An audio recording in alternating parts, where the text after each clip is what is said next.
The Detroit Pistons were supposed to be a year away from being a year away. After a questionable rebuild that even resulted in some front office makeovers, they've become the poster child of patience in the NBA. Questions swirled around Cade Cunningham. Could he be the face of a franchise? Was this rebuild a failure? And then this season, it all clicked. Since December 21st, the Pistons have gone 24-11, third in the East during that time span, with the top 10 offense and a top 2 defense. So what's behind the sudden rise? How did a team nobody predicted to be a playoff team become the league's best success story? Let's break this down.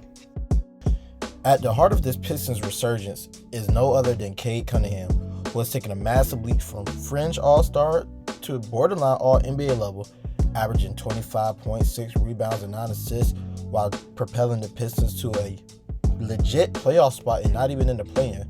Let's take a look at some of the film. Right here, the Pistons try to flip this ball screen after Beasley goes to get Dyson off of Cade. However, Cade rejects the ball screen and just attacks the open space baseline. And when he can't find a clear lane to the rim because Dyson's on his hip, he just bumps Dyson off a little bit to get to a sweet spot on that baseline for the jumper. Right here, the Pistons are going to run some pistol action to get the switch they want, and then Cade just gets to a sweet spot, backing out Harden for the baseline fadeaway. The engine for the Pistons offense, I would say, is not just Cade Cunningham, but it's Cade and Duran pick and roll. This duo has been phenomenal with Cade's vision and pick and roll savviness with Duran's rim running and athleticism. It creates a dilemma defensively for the opposing team. Cade's pick and roll ability is his bread and butter, whether it's hitting Duran on the roll, hitting a shooter after the defense tags, or pulling up for a mid-range or a three-point shot himself. And having Duran roll hard with his explosiveness as a finisher does wonders, which is a primary reason why Cade is one of the league leaders in rim assists.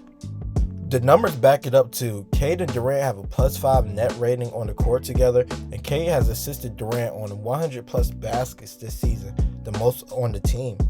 Let's break down a few plays to see how this duo operates. Right here, we have some decoy screening action in the middle of the floor to get the defense moving, flowing into a high ball screen with Cade and Duran. But look, the defense is at the level, and Brunson is the primary tackler. With McBride hooked to Beasley, it just creates a lob opportunity for Duran, rolling hard to the rim with nobody there to stop him. Right here, we have another top of the key ball screen, and Murray navigates well, so Cade hits a between the legs counter, and then he's just going to do a nice wraparound dump off between the defense for the dunk. I would say the second driving force behind the Pistons' offensive improvement this season is their movement shooters. Malik, Beasley, and Tim Hardaway Jr. have been instrumental in stretching the floor and creating space for Cade Cunningham to operate. The duo's ability to relocate off the ball and knock down threes at a high volume clip, shifting the defense instead of being stagnant in one spot, can create open looks for the defense if they're ball watching, or work as a distraction to open up some on the ball action, as we just touched on before with the Cade Duran pick and roll. Another thing that's not talked about much this season is how much credit we have to give to JB Bickerstaff. He wasn't the most popular hire, and a lot of people questioned it after his exit from Cleveland. However, this young core is performing eons above expectations. He's implemented a hard-nosed defensive mindset within the Piston culture. He has Cade, Duran, and shooters, and it's just been spearheading this team to a playoff berth. I won't argue whether he's Coach of the Year or not, but I will say he deserved to be a finalist in top 3 for the award this season, because this is unprecedented. How many coaches could have came in and we predicted a 21 game improvement in the win column for him? Detroit's defense has been a game changer this season, and I want to highlight it. And at the heart of it is Ausar Thompson. The second-year forward has built on his strong rookie season where he emerged as the team's best defender and one of the most versatile stoppers in the league. Ausar's impact is also reflected in the numbers. The team has a -4 defensive rating when he's on the floor, and almost 3% increase in turnovers forced, ranking in the 99th percentile, and he's 5th in the league in stop percentage, showcasing his ability to shut down a multitude of opponents. And it's not just about the stats, it's how he impacts the game. Ausar's combination of length, athleticism, and basketball instincts allows him to guard multiple positions, disrupt passing lanes, and protect the rim. Whether it's locking down elite scores or making game-changing team plays, he's been a defensive anchor for this team. Let's break down a couple of plays to see Ausar's defensive impact on the film. Right here, his motor is on full display. Right here in early offense and transition, he's going to track the ball for the full court steal, just taking away points from the other team. And here, he's going to be put on the island versus Kyrie Irving. As Kyrie looks like he has the first step of the blow by, he just strips the ball down for the turnover. With Ausar leading the way, the Pistons have become one of the most disruptive defenses in the league. But can they maintain and sustain this level of intensity in the playoffs? That's the next challenge for this young team. With a starting five of Cade, Ausar, Tim Hardaway, Tobias Harris, and Jalen Duran posting a +9 net rating, the Pistons have found a lineup that works, but the big question remains, can they win a playoff series?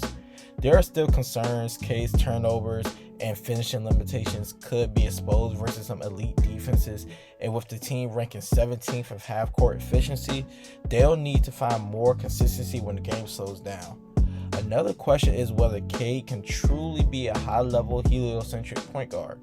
While his playmaking and scoring has been good, his reliance on on-ball decision-making and the lapses that come can be an issue in the playoffs just because of the turnovers, and possessions matter the most in the playoffs. And then there's the defense.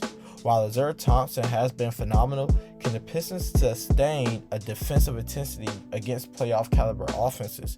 Teams will test their discipline and ability to adjust in a 7-game series. But if Cade can elevate his game and the supporting cast continues to shine and the defense holds up, the Pistons have the potential to make noise this postseason. The question is, will they rise or will they fall short when it matters most?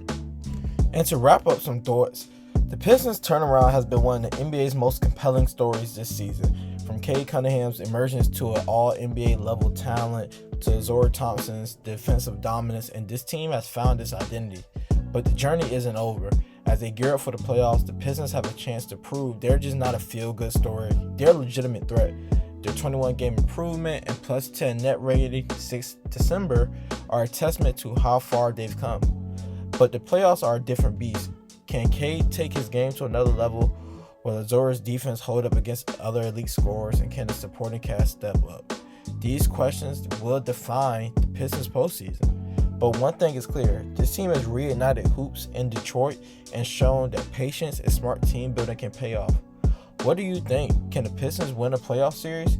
Let me know in the comments, and don't forget to like, comment, subscribe, and hit that notification bell for more in-depth NBA analysis. Have a good one.